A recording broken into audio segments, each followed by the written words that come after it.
we are talking about hope àti faith, ó wà interwoven ni o. Ẹni tó bá ní hope, ó ní ìgbàgbọ́ ni. Ṣùgbọ́n tí a bá ń sọ̀rọ̀ nípa ìrètí, according to 1 Corinthians chapter 13 verse 13, ìgbàgbọ́, ìrètí àti ìfẹ́ ń bẹ. A rí pé nínú mẹ́tẹ̀ẹ̀ta tó sọ̀rọ̀ nípa ẹ̀yẹn, ìrètí wà nínú ẹ̀.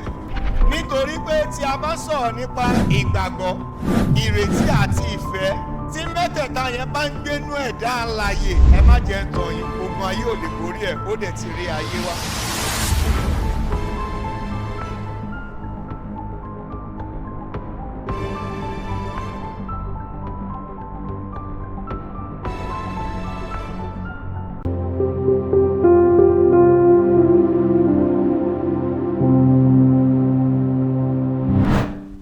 Kí a tẹríba fún àdúrà.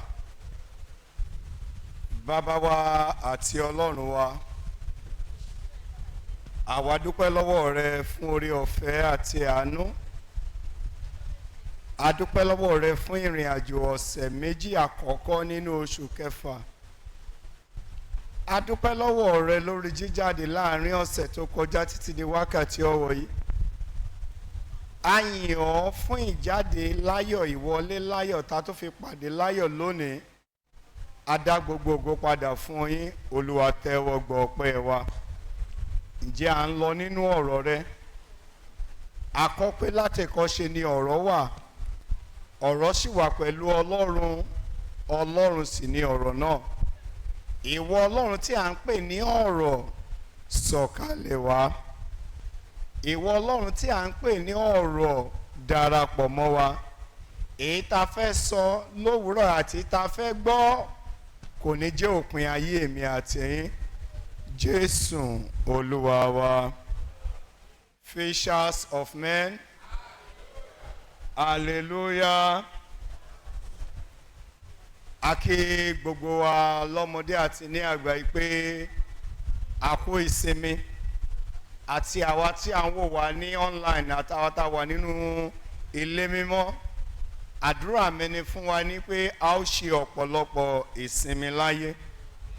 Láì gbára wa ní àkókò gẹ́gẹ́ bí a ti mọ̀ pé òní ni ìkórè ìjọ wa ní Mushin.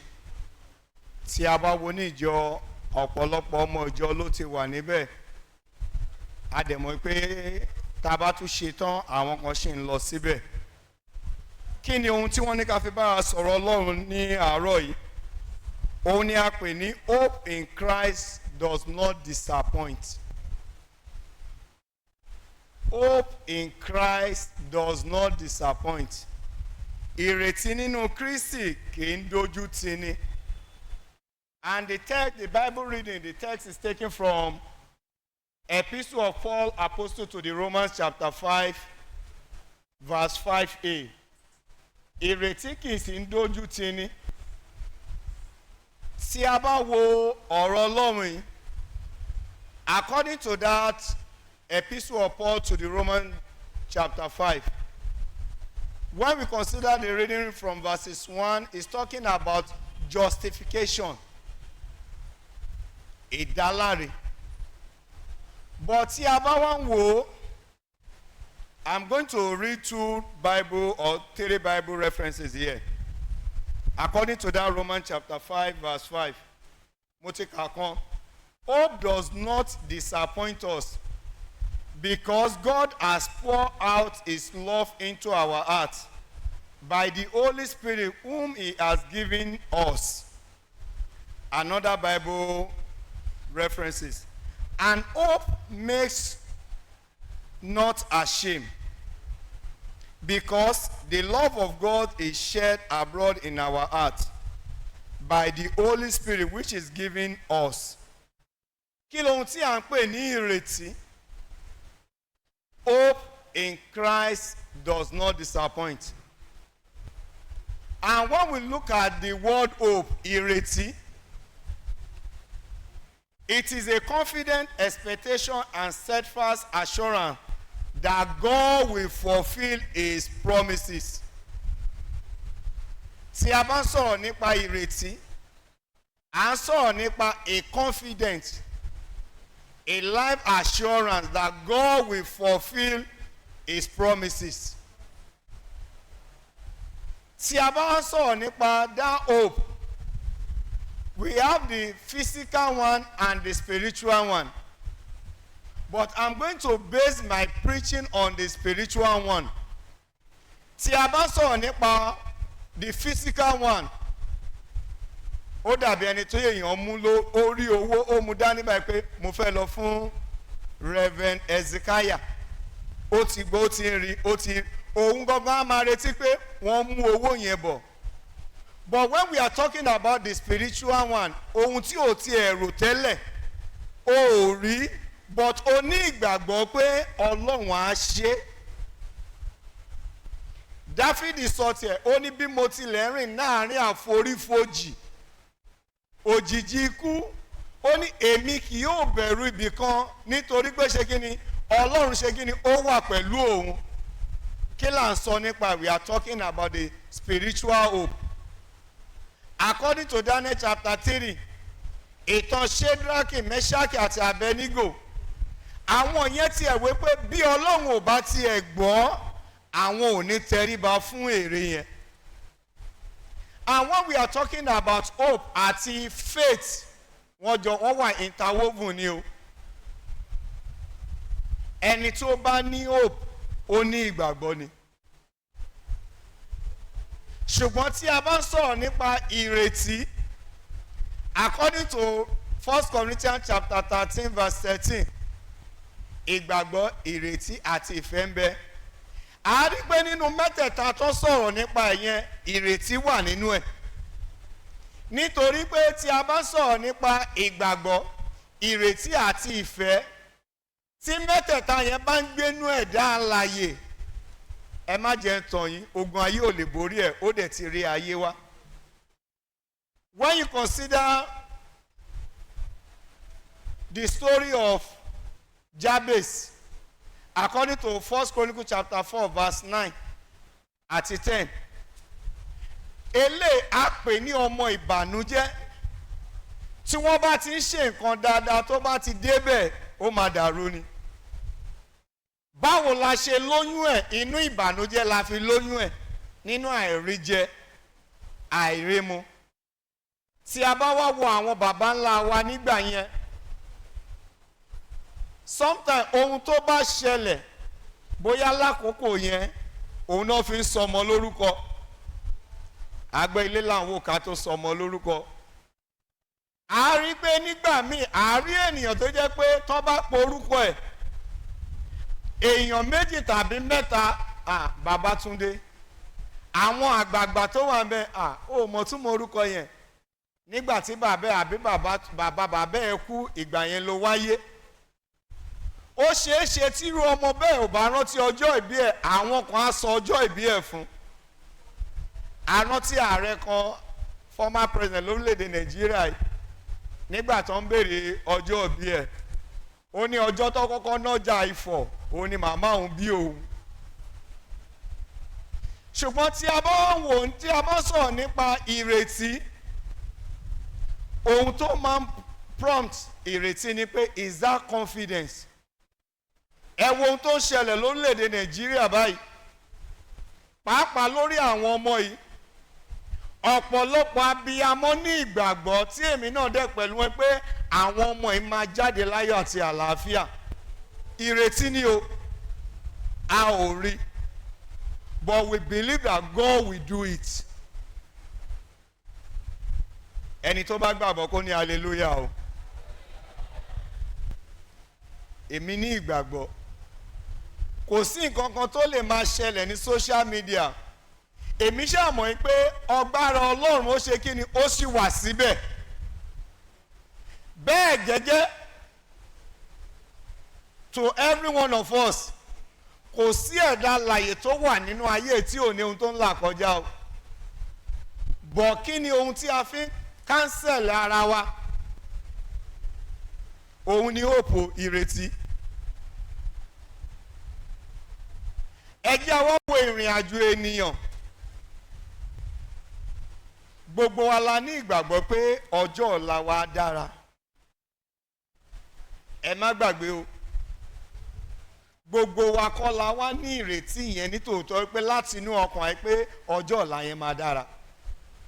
ẹ jẹ́ àwọn ohun tó ṣẹlẹ̀ lórílẹ̀‐èdè Nàìjíríà, ọ̀pọ̀lọpọ̀ ti sọ ìrètí nù pé Nàìjíríà ò lè dá mọ́. ṣùgbọ́n àwa ta ní ìrètí,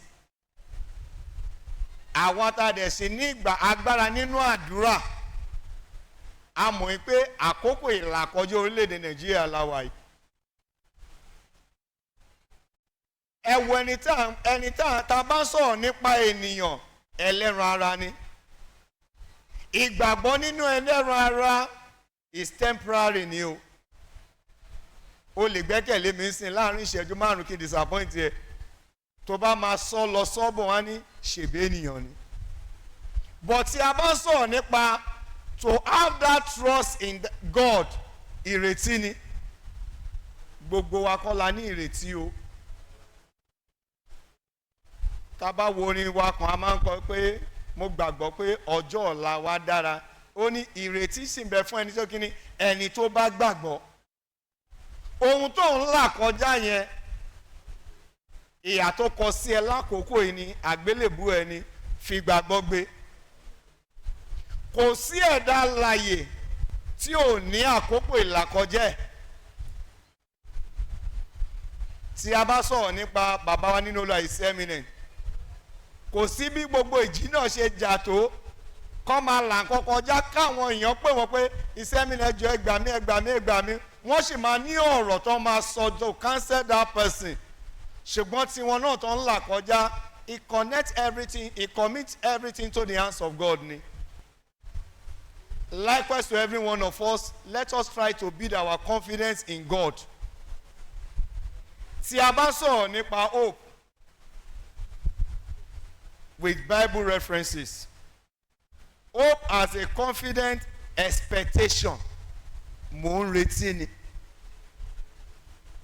a rí ẹni tí ò tí ì ralẹ̀ lọ́dún tó dẹ̀ ní ìgbàgbọ́ pé òun fẹ́ ralẹ̀, òun dẹ̀ máa kọ́, tó ti lọ ra tó ti ṣe plan nílẹ̀ tí ò dẹ̀ tí ì nílẹ̀. confidence ni o. ó dẹ̀ mọ̀ pé Ọlọ́run á ṣe. a rí ẹni tó jẹ́ pé nígbà tó ń ṣiṣẹ́ kò ṣe foundation, nígbà tó wá rìtáyà tán lọ́lọ́run lo àwọn ọmọ láti kọ́lé fún. that is God. ohun tó jẹ́ kó jẹ́ washwall èmi àti ẹ nínú ayé ni pé ohun tọ́lọ́run bá ní máa jẹ́ ni máa jẹ́ pẹ̀lú ìrètí nínú Ọlọ́run. èèyàn lè sáré ju kádàrá ẹ̀ lọ o. tó bá ní bó ṣe ń ṣe ẹ́ lórí fẹ́ sáré, mọ́mì èèyàn sáré wa bẹ́ẹ̀ tírélà o. ṣùgbọ́n tó bá sá, má sá pẹ̀lú ọ̀rọ̀ Ọlọ́run ni. Joshua chapter 1 verse 8. Only this book of the Lord must not depart away from their mouth. Thou shalt meditate on it both day and night, so that your life will be prosperous. Ìwé òfin kò gbọdọ̀ kúrò lẹ́nu rẹ, kí ìwọ kó máa ṣàṣàrò. Mò ń ka Bible yẹn ò ní o máa ṣiṣẹ́. A lọ fún sẹ́mínà kan, Gabon ló wá kọ́ wa ní theological school ní life ní ọ̀nà Ìtàmàgà yẹn. Gabon ló ọkùnrin yẹn wá kọ́ wa. Ó dé ìkórìtà kan, àwa pásítọ̀ àwọn oríṣiríṣi la kún bẹ́ẹ̀. Ó sọ nǹkan kan fún wa. Ó ní òun lè sọ fún wa lórílẹ̀‐èdè Nàìjíríà pé iṣẹ́ kan ò lè gbéyàn lórílẹ̀‐èdè Nàìjíríà tàwa yìí mọ́. Ó ní ó kéré jù tó bá ṣe kan kò ní ìkejì tàbí ìkẹta to survive in this nation. But we ask him a question pé ṣé bẹ́ẹ̀ ló ṣe rí lọ́dọ̀ wọn ni?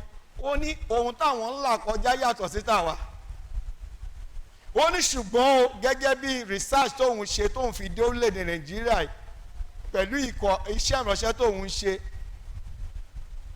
Ó ní nítorí pé tẹ́lẹ̀ àwọn èèyàn ló ń fún òjíṣẹ́ Ọlọ́run tó ṣe ń ṣe. Ó ní ṣùgbọ́n nísìn àwọn kan tún gbà lọ́wọ́ òjíṣẹ́ Ọlọ́run ni. Mo ń bá Reverend sọ̀rọ̀ nígbà tá à ń bọ̀ láàárọ̀ yìí.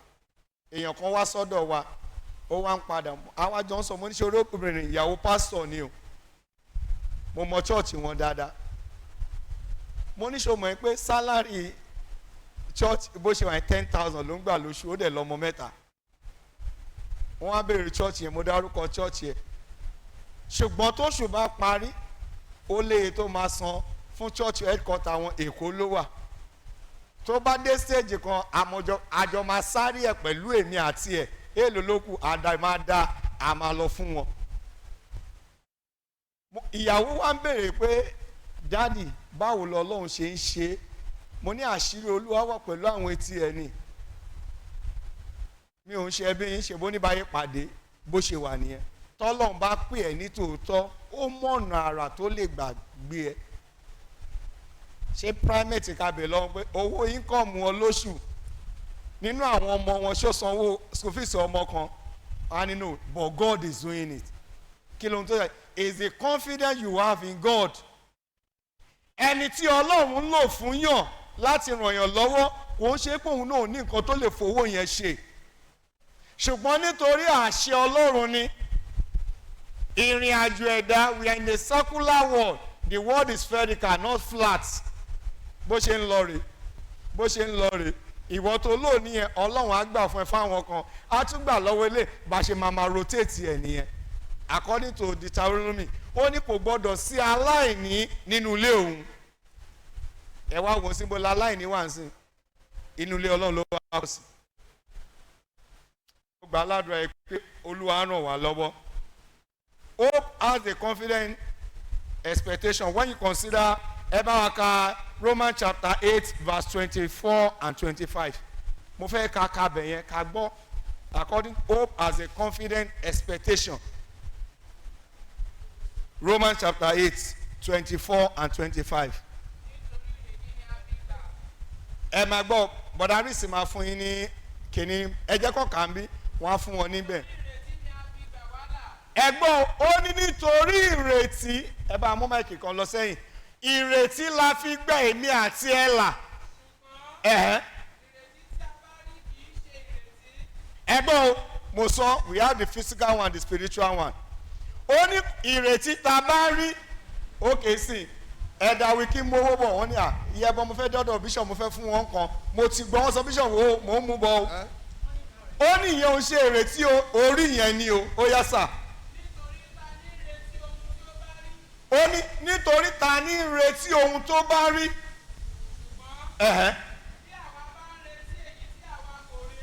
Tẹ ò bá ń retí tí ò rí rárá.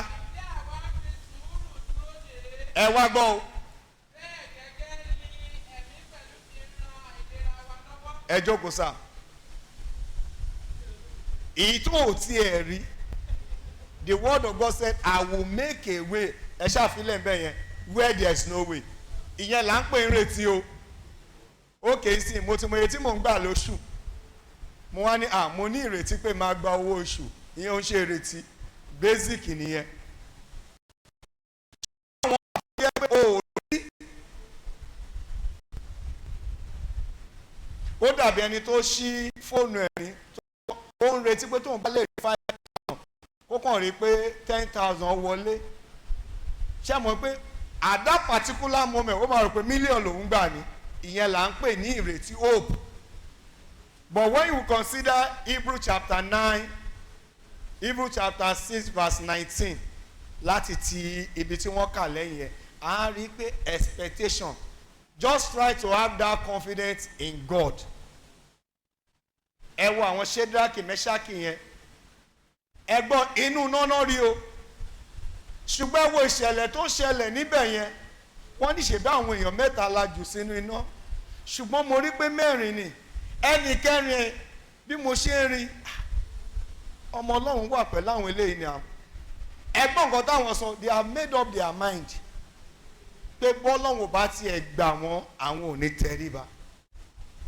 Don't try to compromise your faith. Ibi tá a bá dé rèé o. Ọ̀pọ̀lọpọ̀ ti ṣe kíni ó ti sọ ìrètí ẹ̀ nù. Ibi tá a bá dé rèé ọ̀pọ̀lọpọ̀ ti sọ ìgbàgbọ́ ẹ̀ nù. Try to rebuild your hope gẹ́gẹ́ bí slogan tá à ń bá lọ Nàìjíríà renew hope náà ni a sì máa renew ẹ̀ náà ni wọ́n ò pé fún wa ní hope renew ni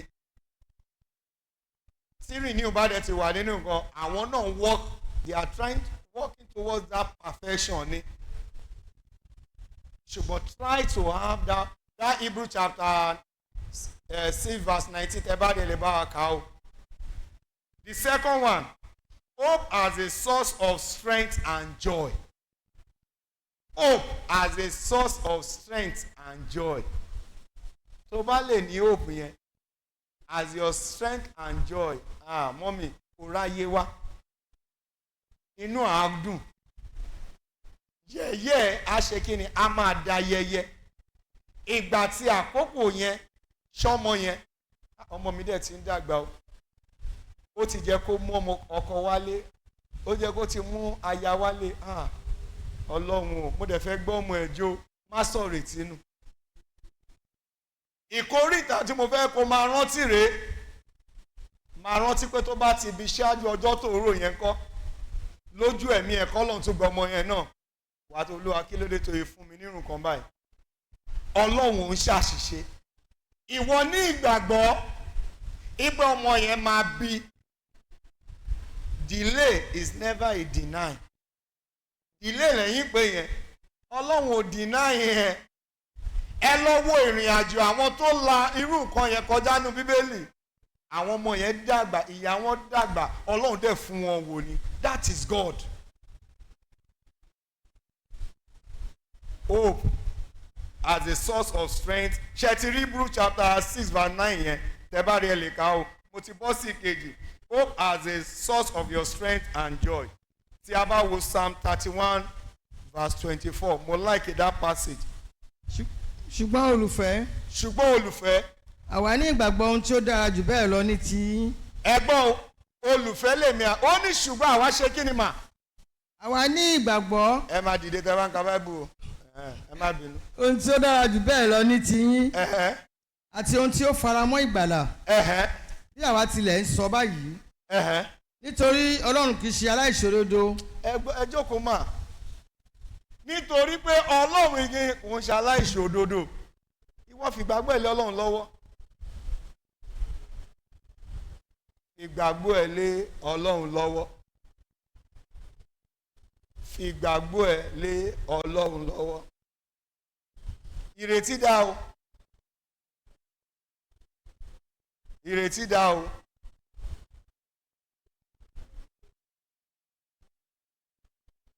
Ẹ jẹ́ á wo tí Psalm 31 verse 24 yẹn sọ. Psalm 31 verse 24 ó yá. Ẹ gbọ́ ó ní kí ni ó ní ẹ tújú ká. Yóò sì mú wa ní kí ni àyálé. Bó ṣe gbogbo èèyàn o. Àwa ta ní ìrètí nínú kíni nínú Olúwa ẹ jẹ́ àtúnjú ká pé Nàìjíríà ṣì máa da. Tẹ́ bá béèrè lọ́wọ́ ẹlòmíì pé èèlò ló fi repo sí jẹnẹrétọ̀ nígbà kan mi lè repo 10,000 sínú jẹnẹrétọ̀ o àwo yẹn pọ̀ o ṣùgbọ́n sì 10,000 yẹn kò ju bí 6 litre lọ́mọ́ sí ó ti ra 20,000 sínú jẹnẹrétọ̀ kí la wá ń sọ. Kí là ń sọ? Don't kill yourself with depression. Àwọn ìròyìn kan wà tó bá ti fẹ́ gbọ́ torí pé orí ti fẹ́ máa fọ́ ẹ pa lọ máa play MP ẹ má gbé ọ̀rọ̀ Nàìjíríà jù sọ́kún ẹ gbọ́ ọ̀rọ̀ ayé ẹ báyìí ẹ ṣe fẹ́ da báyìí àwọn ọmọ ẹ fẹ́ da jẹ́ kó pọ̀ ju ọ̀rọ̀ Nàìjíríà lọ mọ́. Àti tó ṣe kókó àti tó ṣe kókó la kàn ń gbọ́ káàkiri sìn. Ṣùgbọ́n ó ní ṣùgbọ́n àwa ta ní ìrètí nínú Olúwa ni. Ẹ wo ìṣẹ̀lẹ̀ tó ń ṣẹlẹ̀ káàkiri sìn. Téèyàn kan máa lóun fẹ́ lọ kọjú àwọn máa kọjú ẹ wọ́n máa dà ẹgbẹ́ yìí ni o. Mo sọ fún èèyàn kan tó bá jẹ́ ọmọ tiẹ̀ náà wà nínú wọn. Tí arákùnrin yẹn lóun fẹ́ lọ síbẹ̀ lọ gba wọn wà ní kó má lọ ṣèbí tó rọ́ mo ò síbẹ̀ náà ni. Ẹ jẹ́ àrò gẹ́gẹ́ bí ẹlẹ́ran ara ọmọ ọdún méjì mẹ́ta kó fi lè bàbá ẹ̀ lẹ̀ ó ti ń lọ 20 days báyìí àbí over 20 days báyìí o kó wà nínú ibi tí ò rí bàbá àti ìyá ẹ̀ tó bá wà nù lé wàhálà yẹn mọ́ ti pọ̀ jù go and sit down go and sleep ibi tó wá wà kò tẹ̀sẹ̀ tó ń control ẹ̀ mọ́ ṣùgbọ́n àwa ní ìgbàgbọ́ pé ojú Ọlọ́run ṣe kí ni ó wà pẹ̀lú wọn gbogbo ẹ̀ lèmi mọ̀ pé ó yí Ọlọ́run gbogbo ẹ̀ lèmi mọ̀ pé Ọlọ́run rí gbogbo ẹ̀ àwọn kan ti sọ̀rọ̀ tínú pé ẹ wo ìṣẹ̀lẹ̀ tó ṣẹlẹ̀ bóyá Akwa Ibom ẹ wo ìṣẹ̀lẹ̀ tó ṣẹlẹ̀ tí pásítọ̀ ń tẹ̀sí fèètì gọ́vnọ̀ ń tẹ̀sí fèètì pásítọ̀ ṣọ́ọ̀ṣì wọn ń ṣe mírọ́kọ̀ àárọ̀ ń dìde wọ́n á lọ kọ́ àárọ̀ bóyá bíi 10 ó ní kọ́ lọ máa gbàdúrà fún àárọ̀ ìkan dìde wọ́n náà fèdè kò sí tó dìde mọ́ wọ́n ní kọ́ lọ sọ bẹ́ẹ̀lì àwọn kan tẹ́ni ó jẹ́ kọ́ rán gbogbo ọlẹ́wọ̀n ni tó bá tiẹ̀ ń ṣe nínú chọ́ọ̀chì tó ń jẹ́ ṣé àkókò yẹn ṣó fẹ́ tẹ̀sí Ọlọ́run ni when you talk about healing èèyàn kan ló ń heal èèyàn is God lákòókò ẹ̀ bá tó ni ẹ wo ìṣẹ̀lẹ̀ tó ṣẹlẹ̀ lódò Bethesda ẹ wo ìgbà tí arọ yẹn ti wà ń bẹ̀ for over 38 years òun ló rí ìgbà táńgẹ́lì wọlé síbẹ̀ ó ní òun ò rí ẹni tó máa gbé òun ni àsìkò òtítọ́ nìyẹn ẹ̀yin ará mi nínú Olúwa ẹ jẹ́ a ní ìrètí nínú Ọlọ́run ẹ jẹ́ a ní ìgbàgbọ́ nínú Ọlọ́run nítorí pé Ọlọ́run á ṣe tí a bá tún sọ̀rọ̀ nípa ìrètí we are talking about future assurance ẹ já wo Títù chapter 2 verse 13 and 1 Peter chapter 1 verse 3 ẹ já kọ́kọ́ ka Títù yẹn Titus chapter 1 verse 13 Titus chapter 2 verse 13 and 1 Peter chapter 1 verse 3 mo ti ń parí lọ nìyẹn.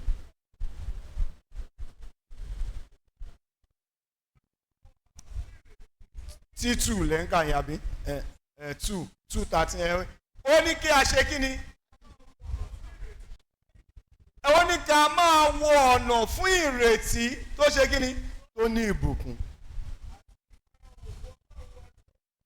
àti ìfarahàn ògo Ọlọ́run wa tó ṣe kí ni tó tóbi ó ti tó we are talking about future assurance. Nígbà tí mo ń bọ̀ mo ń ṣàlàyé nǹkan kan fún rẹ́fẹ̀ mo ní mọ́tò tí mo ń wá yìí mo mọ̀ nǹkan tó mo á sọ ó ní ọ̀gá mo kàn pa ni mọ́ ni mo kàn pa àwọn náà ni wọ́n ṣàkóye ṣáàjì a máa wò ìgbàgbọ́ ni àti ìrètí ni èèyàn kan lọ́lọ́run kan máa lò bí ìrìn àjò èèyàn kan ló sọ̀rọ̀ sí mi but Ọlọ́run mọ bó ṣe ń ṣe gbogbo iṣẹ́ mà tásìkò Ọlọ́run bá tó mo máa sọ fún yẹn pé gbogbo wa kọ́nà náà wá máa straight láti ṣàṣeyọrí ẹlòmíì wọn máa disgrace ẹ̀ ibẹ̀ yẹn lọ́lọ́run máa jẹ́ kó ronú pé òde gbégbèsè báyìí ẹlòmíì wọ́n máa kàn ó ní bó ṣe ń ṣe é but Ọlọ́run bá ti lè gbé àwọn tó bá fẹ́ sú ẹ tó ní àjò èèyàn kan ló sọ̀rọ̀ sí ní ìgbàgbọ́ ṣe báyìí Ọlọ́run á ṣe. The question I need to ask every one of us, where is your hope? Níbo ni ìgbàgbọ́ ẹ wà? Níbo ni ìrètí ẹ wà?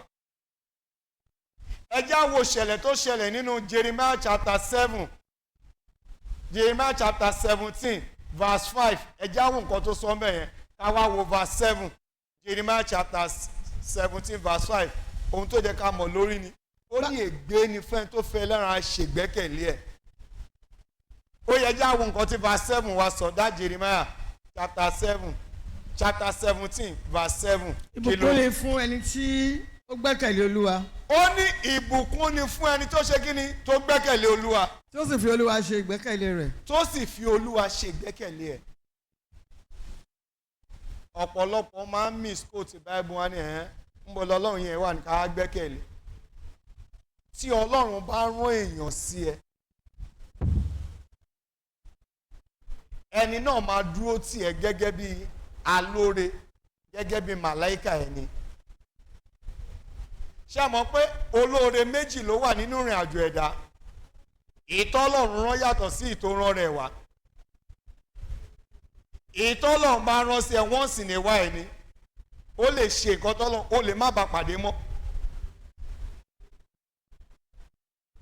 àwọn kan wà ọlọ́run máa yan ṣẹ́ pé wà o eléyìí ni kó máa bomirin ayé ẹ láàárọ̀ lọ́sàn-án lálẹ́ títí ó dẹ̀ máa fi wọlé ọlọ́run ọ̀rọ̀ ẹ̀ ò ní sú.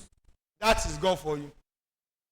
Ọlọ́run bá wá ṣe yẹn fún ẹ ọlọ́run máa wá tún gbèwọ́ náà dìde fún ẹlòmíì láti máa ràn ọ́ lọ́wọ́. ìjọ tó bá ti jọra ẹ lójú pé ò ní ṣe fún mọ́ ìjọ ẹ̀ lọ́lọ́run máa seize ìbùkún ẹ̀. òun ló ṣe ọ̀pọ̀lọpọ̀ onígbàgbọ́ tó bá ní wàá lẹ́nu máa ní ìgbà kan mo ní ìgbà kan òun ò ní lọ béèrè.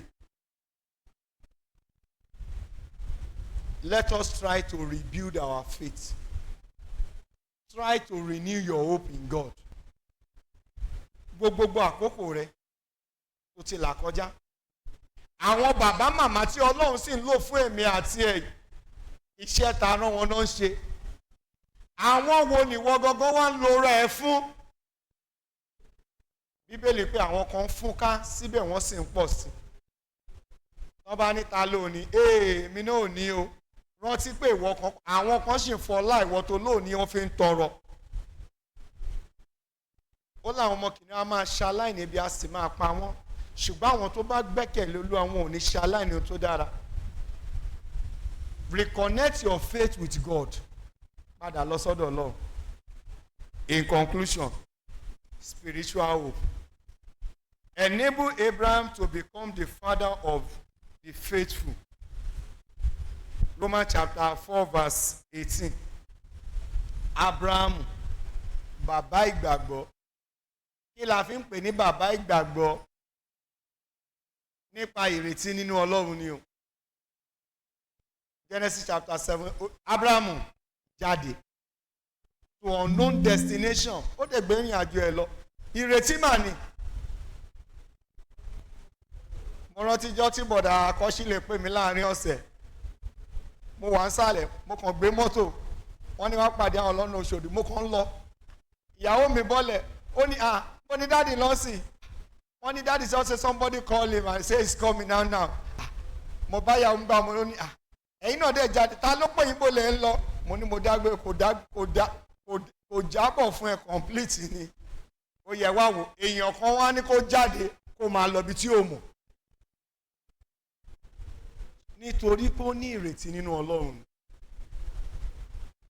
Ìkejì, saving elements in life according to Romans chapter 8 verse 24. Daddy, mommy, Ọlọ́run ò ní sọ̀kalẹ̀ wá ràn ẹ́ lọ́wọ́. Your relationship, my relationship with him that matter most. Tó bá dẹ̀ ń ṣe máa béèrè fún àánú. Àánú ló ṣe kókó. Mélòó làwẹ̀ tó gbà lọ́sẹ̀ tó kọjá? Wákàtí mélòó ló fi ka Báíbù? Ọ̀rọ̀ Ọlọ́run mélòó ló wàásù? Ṣùgbọ́n síbẹ̀ ó sùn ó sì jí nítorí pé kí ni Olúwa tì ẹ́ lẹ́yìn ni. Agbára ẹ̀kọ́ o máa béèrè fún àánú. Àwọn kan nínú ọ̀sẹ̀ yìí ẹ béèrè lọ́wọ́ wọn ọ̀sẹ̀ tá là kọjá dòní ìjáde mélòó náà jáde. Wọ́n lọ láyọ̀ wọ́n ń bọ̀ láyọ̀. Àwọn ọmọ ẹlòmíì ojoojúmọ́ náà ń gbé mọ́tò jáde náà wọlé ṣùgbọ́n bàbá ìṣe kí ni ó ń dáàbò bò wọn. Dáàdì mọ́mì agbára ẹ̀kọ́. Ohun tó ń ṣe tó fi ń ra ilé ayé gbé fún àwọn ọmọ ẹ tẹ̀síwájú. Iná ọmọ ojú ẹ iṣẹ́ ò bọ́ lọ́wọ́ ọmọ ẹ ayé ò gbomijé lójú ẹ wọn ò bọ́ bàtà ọ̀fọ̀ sẹ́nu ọ̀nà ẹ àwọn tó ń ṣẹlẹ̀ sí kò ń ṣe pé ó dára jù wọ́n lọ. Kí ló rí gbà? Àánú ni. Genesis 30:30 ó ní nígbà wo lèmi ó pèsè fún ilé mi. Ìwàláyé ẹ lónìí àǹfààní tó ń jẹ lónìí ó ṣeé ṣe kó jẹ́ pé àdúrà bàbá àti ìyá ẹ ló sì ń ṣiṣẹ́ lórí rẹ̀. Èwo ni èmi àti ẹ wá ń gbà fún àwọn ọmọ? Ṣé wọ́n ń palẹ̀ mọ́ fún ilé ti ayé yìí àti ilé ti ọ̀run? Tí a bá ń sọ̀rọ̀ nípa spiritual faith abides forever. 1 Corinthians chapter 13 verse 13. Ó sọ̀rọ̀ nípa ìgbàgbọ́, ìrètí àti ìfẹ́. Ó ní mẹ́tẹ̀ẹ̀ta yìí wà. Èyí tó tóbi jù ní kíni? Ìfẹ́. Dáàdì mọ́mì ṣé ìwọ náà nífẹ̀ẹ́ ọmọlàkejì ẹ? Mo mo fẹ́ kí n dàbí Jésù nínú ìwà pẹ̀lẹ́. Ṣé o ní ìgbàgbọ́ nínú Kristi yẹn? O fẹ́ Jésù, o fọ́mọ làkejì ẹ. Èèyàn mélòó ló ń bá yan òdì? Wọ́n ti bẹ́ẹ̀ olóòní dáríjì. Má gbàgbé àdúrà Olúwa, dáríjì wá bí àwa ti ń dáríjì àwọn tó ṣẹ̀ wá. Ṣí ọkàn yẹn payá.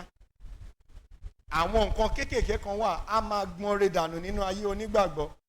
Ó lè má ṣàánú, ó lè má gbàdúrà, ṣùgbọ́n kó máa yan òdì, kó ní ìlara ọmọlàkejì, kó máa jowú, kó máa wá ìṣubú ọmọlàkejì, kó máa sọ̀rọ̀ mẹ́ni ìkejì ẹ̀ láì dáa. Mọ́mì, ó ń dènà àdúrà o. Àwọn balógun Pásíà wọ́n á dúró lókè, wọn ò ní jẹ́ kàdúrà ẹ lọ. Mo fi yọ́nú Ọlọ́run bẹ̀, sa gbogbo ipá ẹ̀, súnmọ́ Ọlọ́run, kó dẹ̀ máa ṣe ìfẹ́ rẹ̀. When you consider 1 Peter chapter 3 verse 15, believer called to testify concerning it. Nípa ìrètí ẹ la lè fi mọ ẹni tí ìwọ gbàgbọ́. Padà lọ sọ́dọ̀ Ọlọ́run, béèrè fún àánú. Ó ní aláàánú ni Ọlọ́run. Ó ní kò ní máa fi ìgbà gbogbo bá ènìyàn wí. Inú Ọlọ́run ò dùn sí ẹlẹ́ṣẹ̀ o, ikú ẹlẹ́ṣẹ̀ o, bí kò ṣe kí ni kò ronú pìwàdà. Dáàdì mọ́mì, mo fi yọ́nú Ọlọ́run bẹ̀ wá. Ẹ jẹ́ á padà sọ́dọ̀ ẹlẹ́dàá wa o. Súnmọ́ Ọlọ́run kó lè súnmọ́ ọ. Ó fẹ́ràn ẹ, ó fẹ́ràn èmi àti ẹ, ṣùgbọ́n ẹ̀ṣẹ̀ ló mú ìyapa wá. Finally, eternal hope, assurance of immortality. Out of Apostle chapter 24 verse 15. Ìrètí wa, ṣé mi àti ẹ̀ ń palẹ̀ mọ́? Báwo lo ṣe ń tún ibi tó fẹ́ dé sí ṣe? Ilé ayé tá a wà yìí, àlejò la jẹ́. Ọjọ́ kan ń bọ̀ tí bàbá yóò pè mí àti ń sọ pé ọmọ máa bọ̀. Kí ló wá fẹ́ sọ fẹ́lẹ́dẹ̀ ẹ? Nígbà tá a bá ṣìwé, tá a dẹ̀ ṣí àwọn ìwé mìíràn, ó ní ẹnikẹ́ni tí a ò bá rókò ẹ̀ sínú ìwé ìyè, a ó sọ sínú adágún iná, èyí tí ń ṣe ikú ìkejì. Mo gbà á ládùúrà fún dáàdì mọ́mì, orí ọ̀fẹ́ láti gbé àgbélébù dé ilé ìyè, Olúwa yóò yọ̀ǹda rẹ̀ fún wa o. Ẹ jẹ́ á tẹríba fún àdúrà. Bàbá wa àti Ọlọ́run wa, àwa dúpẹ́ lọ́wọ́ rẹ fún ọ̀rọ̀ rẹ tí a gbọ́. Orí ọ̀fẹ́ tí a ó fi rìn ní ìrètí wa nínú rẹ, Olúwa yọ̀ǹda rẹ̀ fún wa. Tá bá rí gbogbo ibikíbi táwọn agogo ń fìyà jẹra wa, tá à ń rò pé ayé ló ń ṣe wá, ṣùgbọ́n tó jẹ́ pé àwa làwa ń ṣe ara wa. Gẹ́gẹ́ bí ọ̀rọ̀ rẹ, ó ní ká wádìí ara wa. Bàbá, fàánú gbà wá. Bàbá láàánú, fàánú gbà wá. Gbogbo ẹ̀mí òkúta èyí tó sì ń yan òdì, bàbá nínú àánú rẹ bá wa fọ́ wọn tútú. Orí ọ̀fẹ́ láti ronúpìwàdà, inú sàárè tá à ń lọ wọn ń dáríjìyàn bẹ́ẹ̀ o. Orí ọ̀fẹ́ láti ṣàtúnṣe ní ìkóríta àtúnṣe, Olúwa yọ̀ǹda rẹ̀ fún wa. Àtèmi àti yín nínú ìrìn àjò oṣù yìí, ọ̀sẹ̀ yìí, a máa rí àánú gbà. Agbára tí ń lé, agbára tí ń bá, agbára tí ń gbà á padà kò wọnú ayé mi àti yín. Nígbà tá ó tún máa ríra wa, bólúwa ti ń bẹ tí ẹ̀mí rẹ̀ sì ń bẹ, a ò ní fẹ́ kún pàdé ara wa. Jésù Olúwa wa. Ǹjẹ́ nísìnyí fọ́lọ́run bàbá, Ọlọ́run ọmọ, ẹni tí ọlá àti ògo yẹ fún láé àti láéláé.